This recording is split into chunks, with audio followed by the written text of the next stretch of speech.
Welcome and happy new year 2026.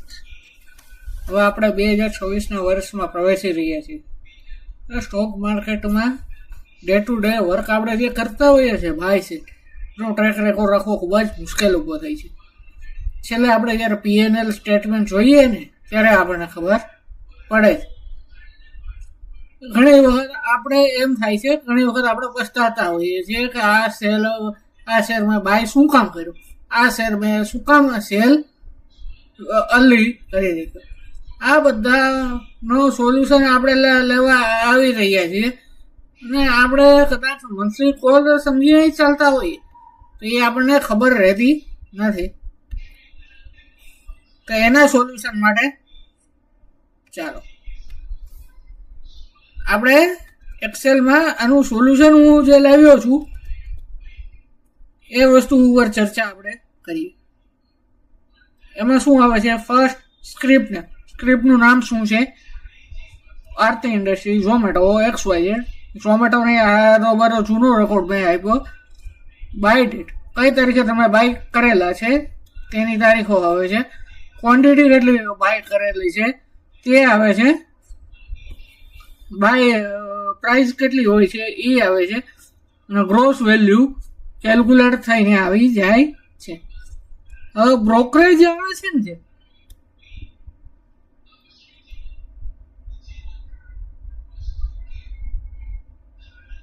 Brokerage મેં આમાં condition based મૂકીને કેલ્ક્યુલેટ કરેલી છે.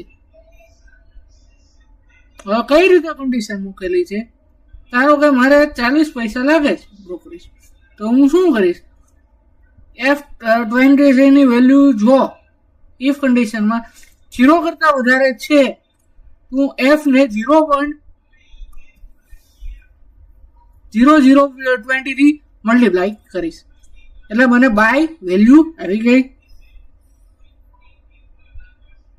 સ્ટ્રેટર્જી મેં કઈ સ્ટ્રેટર્જી બાય કરેલી હતી? RSI, MACD. તમે જે હવે કોન્ફિડન્સ તમારો શું હતો? હાઈ હતો, મિડ હતો, લો હતો? હાઈ કોન્ફિડન્સ હતો. ચાલો તો રિમાર્ક્સમાં શું હતું? રિમાર્ક્સમાં તમારે લખવું હોય ને કે હા સારું રિમાર્ક્સ હતી, યા કંઈ આ એન્ટ્રી અમે બાય કર્યું, હજી 50% નીચે આવે તો બાય કરો. એ રિમાર્ક્સમાં એન્ટ્રી આપણે પાડવાની આવે છે. ટાર્ગેટ ને એસએલ શું આવે? ટાર્ગેટ મેં આમાં લખેલો નથી, લખવો હોય તો લખી શકાય છે. હવે હું પણ લખવાનો છું. હવે સેલ ડેટ આવશે. શું આવશે? Cell date. સેલ ક્વોન્ટિટી આવશે. સેલ પ્રાઇસ આવશે. Gross value is equal to multiplication of this sell quantity multiplied by price, sell price.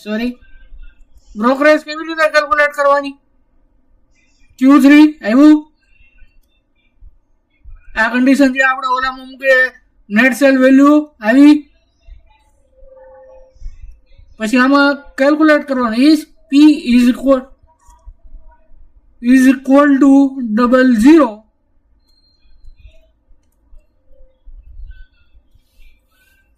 If P is equal to 00 then 0, otherwise H3 minus H3. હવે PNL માં target profit loss કેવી રીતે calculate હોય? હવે P2 આવ્યો, વસ્તુ વેચાણી છે, 10 otherwise S2 divided by SH.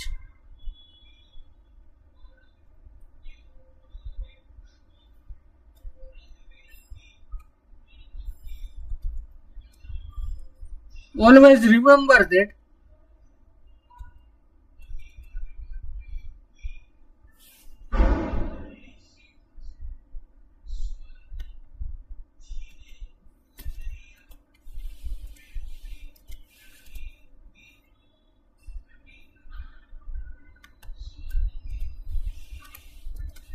Modification હતું એક જે વાળું એ તમને આપી દીધું છે.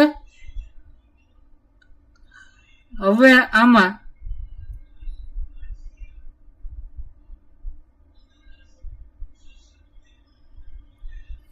આ વસ્તુ થઈ ગઈ. ગ્રોસ વેલ્યુ, પ્રોગ્રેસ બંને પ્લસ. હવે અમારે બોલવાથી અહીંયા માઇનસ થઈ ગયું, બીજું કઈ પ્રોબ્લેમ હતો નહીં.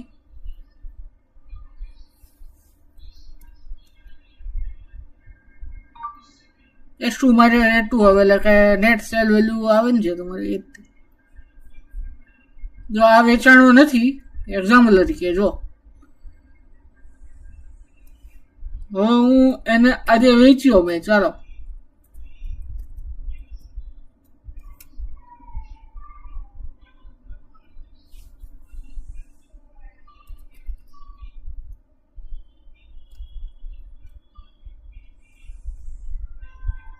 આજે મેં 280 એન્ટ્રી વર્લ્ડ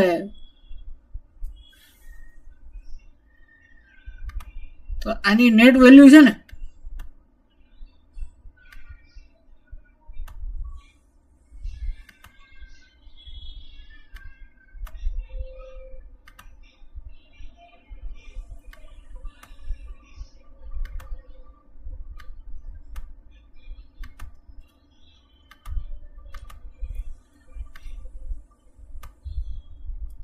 %1 જેવું આવે છે.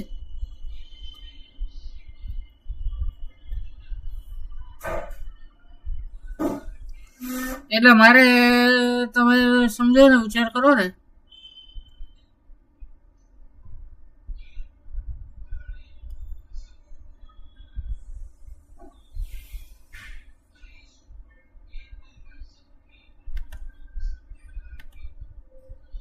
ચાલો આપણે આટલું આવ્યો. હવે કેટલા પોઈન્ટ લીધા, નવી વસ્તુ આપણે એડ કરવી હોય તો શું કરવાનું? ચાલો અહીંયા છે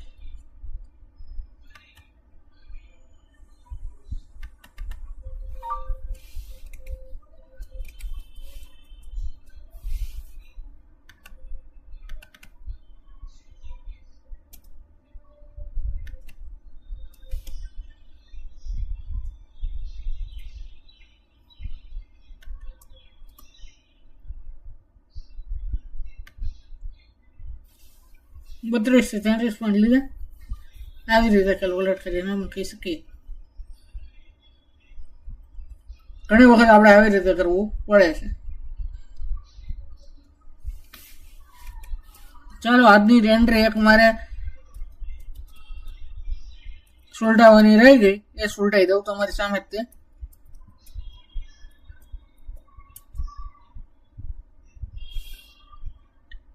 31/12/2025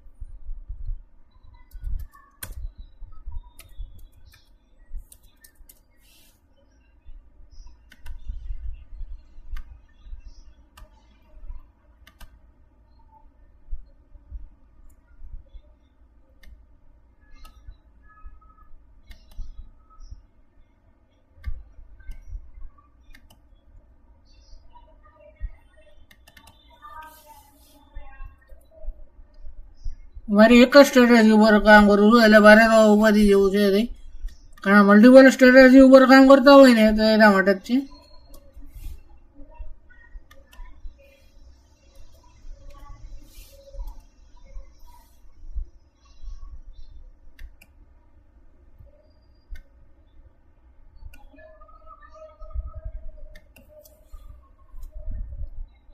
હું જ્યારે વેચીશ ને ત્યારે એન્ટ્રી હું એની સુલટાઈ દઈશ.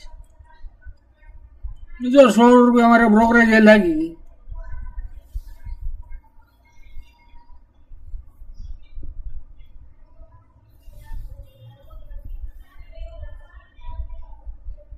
લાગી ગઈ ને ₹16 બ્રોકરેજ. હવે આ બધી વસ્તુ છે ને આપણે નવા વર્ષમાં આવીએ છીએ. ચાલો જાન્યુઆરી મંથનું મંથ વાઇઝ અહીંયા એક એન્ટ્રી પાડી દઈશ. જોઈ લો ડેટ ઇન્કમ.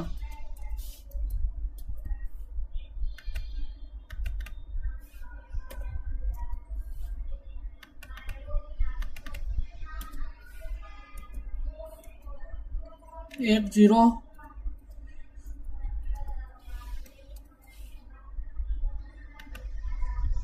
ચાલો હવે હું અહીંયા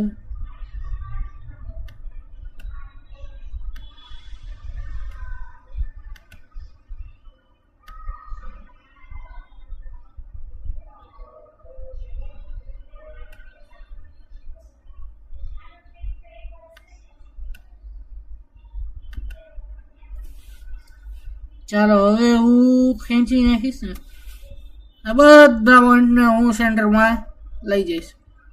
આવી ગયો સેન્ટરમાં. ફોર્મેટમાં જઈશ, ડેટામાં જઈશ ને ડેટામાં હવે ટૂલ્સમાં જઈશ.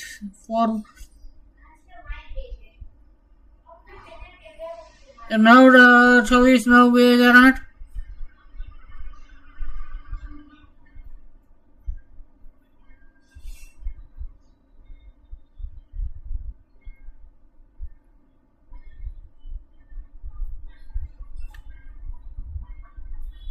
જોઈ લો આપણે આ રીતે આવી ગઈ. શોર્ટમાં બધું આવી ગયું. હવે આ વસ્તુમાં આગળ છે ને ટોટલ કેલ્ક્યુલેટ કરવાનું થાય છે. Total is equal to sum of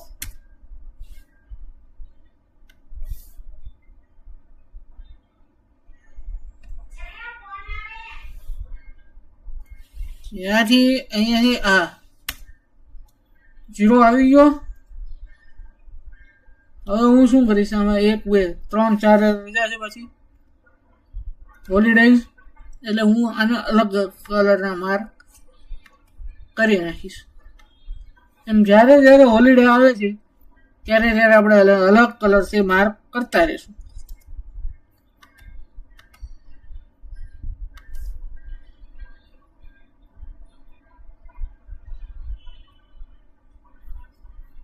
mark કરતા રહેશો, બરાબર છે.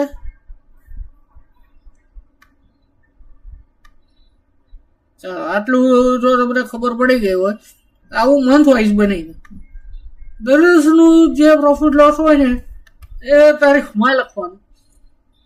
હવે મંથનો એન્ડ થયો, ધારો કે એક્ઝામ્પલ તરીકે 30 મંથ તમે કમાણો છો આટલા લખે ગયો, એન્ટ્રી બની ગઈ, આમાં ચાર્ટ બની ગયો. જોયું થઈ ગયો ચાર્ટ. અહીંયા રાઉન્ડ ચાર્ટ બની ગયો.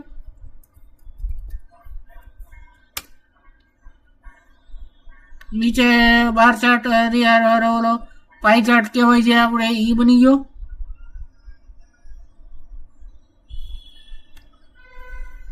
હવે હું આ ટોટલને છે ને હવે શું કરીશ, આ ટોટલનું જે છે ને માઇનસ કરતો રહીશ.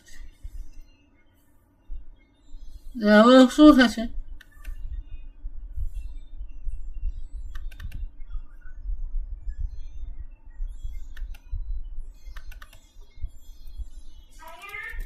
ધારો કે ફેબ્રુઆરી સુધીમાં આવું તો કરવાનું થઈ ગયું ડિવાઈડ બાય 10 એટલે હવે અમારે એવરેજ મંથલી એ રીતે પણ કેલ્ક્યુલેટ તો બધું થવા માંડશે. આવી રીતે બધું કરવાનું રહેશે. Thank you for listening friends. Thank you friends.